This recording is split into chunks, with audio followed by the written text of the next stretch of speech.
Well, now we know why we got CGI Titans in Attack on Titan the final season. All the budgeting and everything went into Jujutsu Kaisen. But yeah, I just finished Jujutsu Kaisen, a 24 episode series that started in the fall 2020 anime season and concluded in the winter 2021 season. This is my thoughts on it. Let you guys know if it's something you want to check out. So let's dive right into it.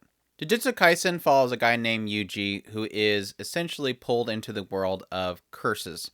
Curses are basically the malice and negativity of human beings often spills out and creates these cursed spirits, and these cursed spirits basically thrive on harming mankind. So curse users, or sorcerers, or jujutsu sorcerers, are these people that come together, created kind of this organization that will go out, find these cursed spirits, and destroy them. And then it kind of evolves over time where you learn about, curse users themselves being bad guys and harming humankind. And Yuji gets pulled into this world because at some point his friends have this finger of this Sakuna, which is like this cursed being from the past that is like incredibly powerful. I think he's known as like the king of curses. They have one of these, and as they're pulling off the seal of it, they get attacked. And in order to help everybody, Yuji consumes this finger, takes in Sakuna into himself, nearly gets possessed by him, but is able to overcome it and regain himself. But he always has Sakuna within him, granting him power, but also fear of being taken over. And the reason why, and typically with in their own laws, they would have to do this. Typically, these sorcerers would have to immediately execute Yuji. But Yuji takes, essentially catches the interest of this guy named Gojo, who is an incredibly powerful sorcerer.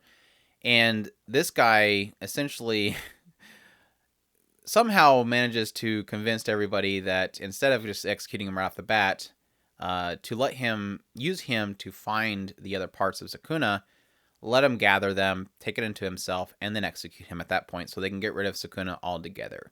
And so Yuji is essentially given this option, either you help us and and help us gather this stuff, or we execute you right now. So execute now or execute you later is the option. But recently, Yuji had lost his grandfather, who kind of in his deathbed told Yuji to help others, and so this is kind of his way of being able to go out, protect people, help them, while at the same time gathering these parts of Sakuna. So Jujutsu Kaisen essentially has all the makings of a fantastic shonen. It's got the great characters. It's got a great main character, which Yuji is he's a kind of main character you just want to root for. He is just an all-around good person. And I think that's kind of similar to what we liked about Tanjiro of Demon Slayer. Being a character that just has a heart of gold in there, that is willing to help people, has a little bit of a goofy side. He's a little bit airheaded, but he's kind of just a all-around good person. And I think that makes him a great main character that you really want to follow. There's other shonens that have main characters that just want to be stronger.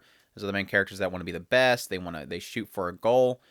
But just having a main character that is just a good-hearted person, I think makes him very much so enjoyable. And I think that's what Yuji really kind of encompasses. You really do want to root for him, while at the same time, he's just a goofball.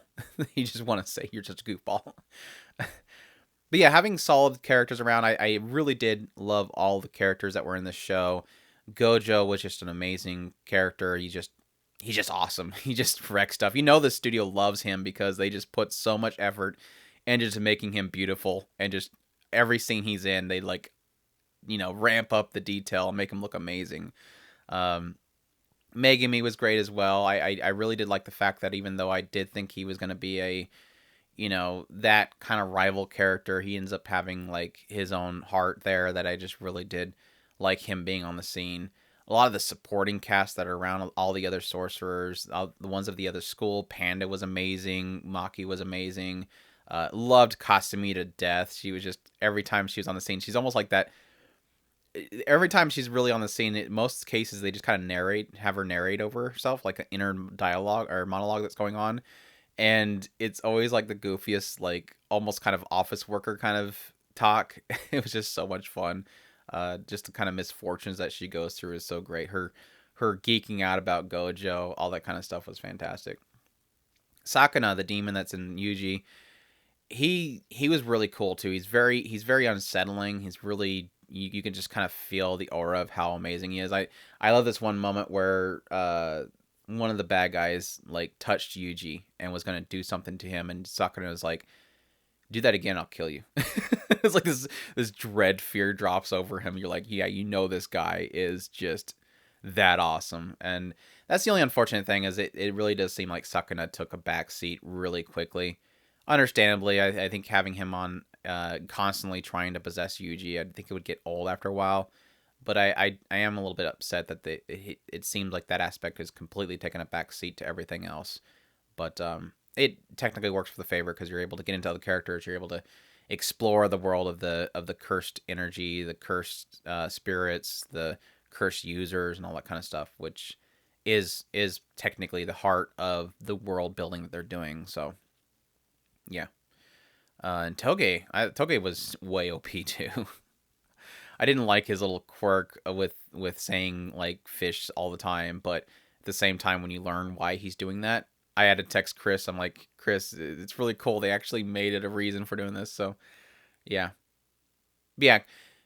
On top of characters, we also have incredible fights. And I think they did a really good job of, an incredible job of animating it for sure. I mean, this is literally, I was fearing for the guys at Mappa because, I mean, not just the fact that the fight scenes were incredible, but also that the fight scenes were so frequent. There was so much fighting, and it was all so well done. It's not just punching, it's not just kicking. It is well choreographed. These cool little with techniques and crazy, counters and all that kind of stuff. It was more than just the typical shonen punch, punch, punch, punch, punch. There was like really cool technique all throughout the thing.